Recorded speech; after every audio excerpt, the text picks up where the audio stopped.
Telugu Desam party దాస్తోందని అనిపించదా?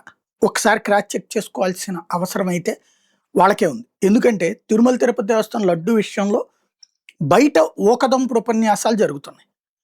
Chandrababu గారి దగ్గర నుంచి, పవన్ కళ్యాణ్ గారి దగ్గర నుంచి ప్రతి ఒక్కళ్ళు మాట్లాడుతున్నారు. దానికి ఇందాపూర్ అనేటటువంటి సంస్థకి సంబంధించిన లింక్‌ని వైసీపీ బయటపెట్టింది. మా హెరిటేజ్ మీదన ఆరోపిస్తున్నారా అంటూ కోర్టులకెళ్తున్నారు. కోర్టుల ద్వారా గ్యాగ్ ఆర్డర్‌లు తెచ్చి మాట్లాడకుండా చూడాలని ప్రయత్నం చేస్తున్నారు తప్ప, అసలు పాయింట్ ఏంటి? ఇందాపూర్ డైరీ అనేది హెరిటేజ్‌కి సంబంధించిన ప్రొడక్షన్ సంస్థ అన్నటువంటిది ముందు పెట్టి, తర్వాత సహ ప్రొడక్షన్ సంస్థ అనేది ఎట్లా పెట్టారు? అట్లాగే అదే సంస్థ గతంలో 19కి ముందు ఎట్లా నెయ్యి సప్లై చేసింది? తర్వాత అప్పుడు బ్యాన్ అయినా మళ్ళీ ఎట్లా ఇచ్చింది? మళ్ళీ జగన్ టైంలో ఎందుకు రాలేదు? మళ్ళీ ఇప్పుడు ఎట్లాగొచ్చింది?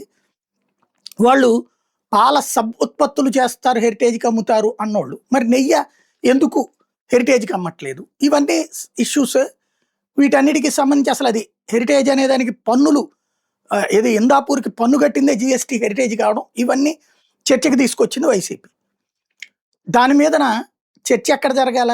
మండలిలో జరగాలి. ఎందుకు? మండలిలో ఎమ్మెల్సీలు వైసీపీ వాళ్ళు ఉన్నారు కాబట్టి, చర్చకి అడుగుతున్నారు కాబట్టి. 4 రోజుల నుంచి ఇక్కడ చర్చించకుండా అసెంబ్లీలో చర్చిస్తామంటున్నారు. ఎందుకు? అసెంబ్లీకి ఎట్లాగో వైసీపీ వాళ్ళు రారు కాబట్టి.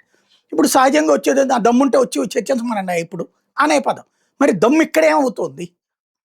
నిజంగా మన తప్పేమీ లేదు, మనకేం సంబంధం లేదు, మన మీద అభాండాలు వేస్తున్నారు, అపవాదులు సృష్టిస్తున్నారు.